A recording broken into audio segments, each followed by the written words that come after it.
Sandy Koufax's name lives in baseball history with a kind of reverence that feels almost mythical, as though he didn't simply play the game, but elevated it into something poetic, something transcendent, something that stretched beyond the boundaries of sport and entered the realm of legend. When people talk about him, it's rarely just about statistics, awards, or highlight reels. It's about the aura, the dominance, the sheer imperceptible brilliance of a man whose peak was so overwhelming that it permanently reshaped the expectations of what greatness on a pitcher's mound could look like. To tell the story of Sandy Koufax is to talk about a career that defied logic, a legacy that outgrew time, and a man who walked away at the height of his power, leaving behind a silhouette so vivid that decades later, fans can still trace every curve of his greatness with perfect clarity. He was born Sanford Braun in Brooklyn in 1935, long before anyone could predict the quiet storm he would become. His childhood didn't look like the childhoods you often hear about in stories of all-time athletes. He wasn't a kid who grew up destined to throw fire off a mound. He was athletic, yes, talented in multiple sports, yes, but baseball didn't claim him immediately. It had to earn him. He played basketball. He learned discipline. He learned movement. He learned coordination. And yet, somewhere in that developing athlete was a left arm that would one day become one of the most devastating weapons in the history of the game. When he entered the baseball scene more seriously, it wasn't clear just how high his ceiling was, or that he even had a ceiling at all. The Dodgers signed him young, and when he debuted, he came in like a raw force. Wild, inconsistent, occasionally brilliant, but nowhere close to the sculpted version of the legend the world would eventually marvel at. He threw hard, harder than almost anyone, but he didn't know yet how to shape that power into command. The beginning of Sandy's story looked nothing like the peak, and in some ways, that's what makes the arc so extraordinary. He was not a prodigy who dominated from the first pitch. He was a man who had to learn his body, understand his craft, and suffer through failures before discovering the greatness hidden inside him. Those early years were rough, filled with growing pains and moments that would have broken the confidence of a weaker athlete. But Sandy Koufax was never weak. Everything would change as he matured. His approach, his presence, his discipline, and most importantly, his understanding of what his arm could truly do. As he refined his mechanics and slowed the game down around him, that wild potential hardened into something fierce and controlled, something that hitters feared long before they stepped into the batter's box. It wasn't just his fastball, though it exploded out of his hand like no other pitch of the era. It was the curveball, the iconic, devastating, gravity-defying curveball. Some called it the best ever thrown.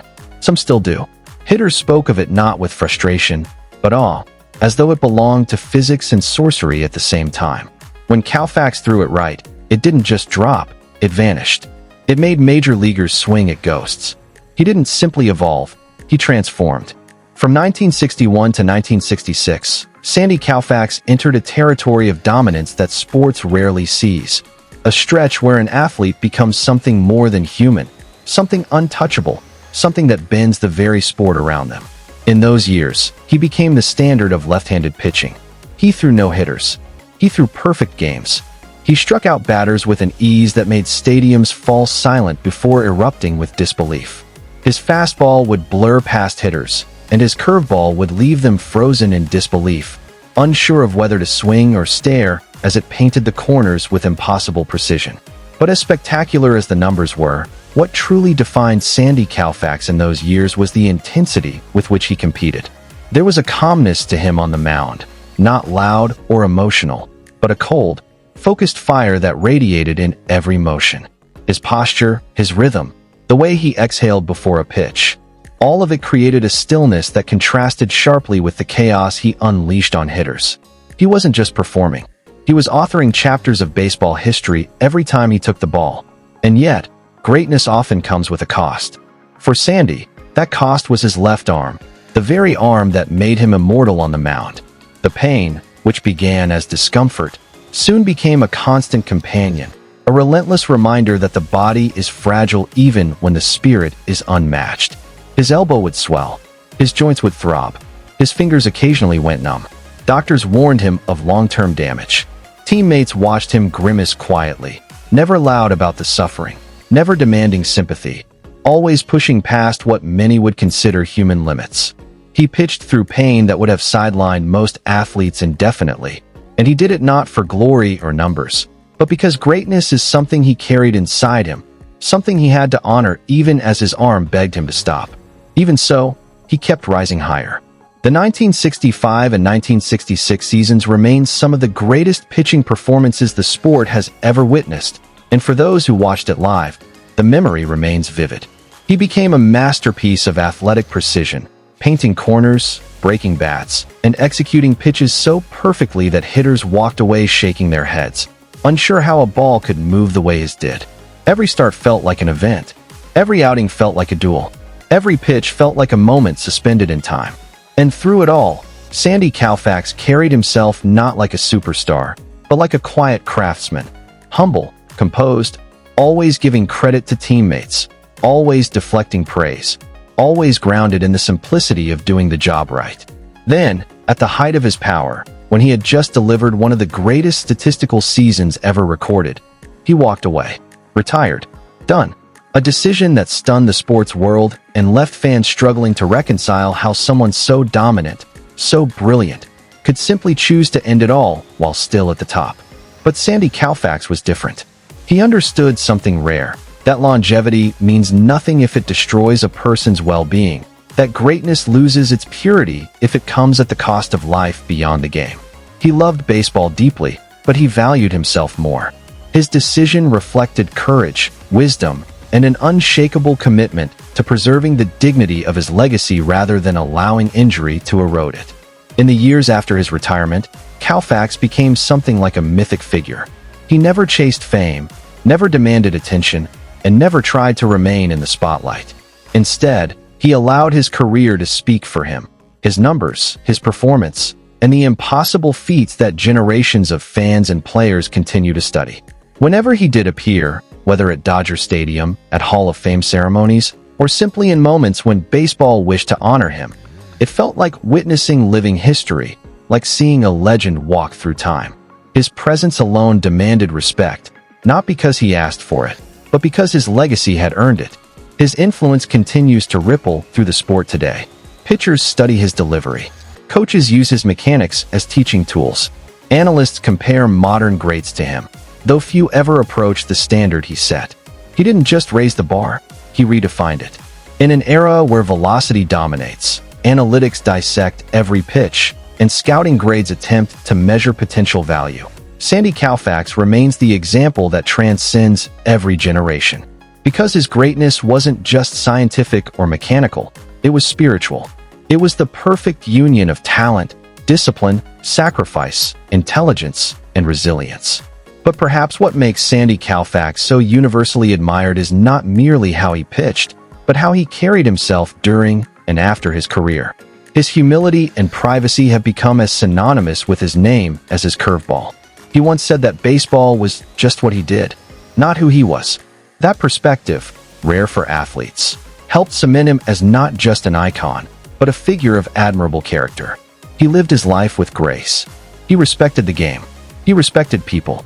And in doing so, he added moral weight to his athletic legacy. There are players who make you appreciate baseball. Then there are players who make you fall in love with it. Sandy Koufax belongs to the latter. For longtime fans, his highlights still feel fresh. For young fans discovering the sport, his story becomes a lesson in the power of perseverance and the beauty of mastery. He is proof that an athlete's impact can outlive their era. Proof that greatness, when pure enough, doesn't age. And proof that legends don't fade, they deepen. Whether one looks at his strikeout totals, his ERA titles, his no-hitters, his perfect game, or his postseason heroics, the conclusion remains the same. Sandy Koufax is one of the greatest pitchers to ever live. And more importantly, he is one of the rare athletes whose legacy is untarnished by controversy, ego, or decline. He existed like a comet, brilliant, unstoppable, unforgettable, and then he was gone, leaving behind a trail of awe that generations continue to follow. Fans will forever talk about 1965. They'll forever talk about the 15-strikeout World Series performance. They'll forever talk about the perfect game, the curveball, the blistering fastball, the way hitters were practically defeated before they even stepped in the box. They'll talk about his decision to sit out during Yom Kippur, an act of principle that demonstrated courage and conviction at the highest level of visibility. They'll talk about his career ending too soon, but ending exactly when it needed to for him to preserve the rest of his life. Through all of this, Sandy Koufax remains a symbol of excellence, of integrity, of courage, and of the type of greatness that doesn't require theatrics or self-promotion. His story will continue to be told not because it needs retelling, but because every generation deserves a chance to feel the magic of what he was, what he represented, and what he left behind. And so, the tribute to Sandy Koufax is more than a reflection on a pitcher. It's a celebration of an athlete who transcended his craft, a man who gave the game some of its most unforgettable moments, a legend who remains untouchable in the eyes of anyone who has ever loved baseball, and a figure whose grace matched his greatness pitch for pitch, year after year, moment after moment. Thank you all for joining us today and celebrating one of the greatest legends the game has ever known. If Sandy Koufax's story inspired you, moved you, or reminded you why baseball is such a timeless sport, make sure to keep sharing the love for the game. Thank you for watching. Thank you for supporting. And as always, stay tuned, stay passionate, and stay connected to the stories that continue to shape the world of sports.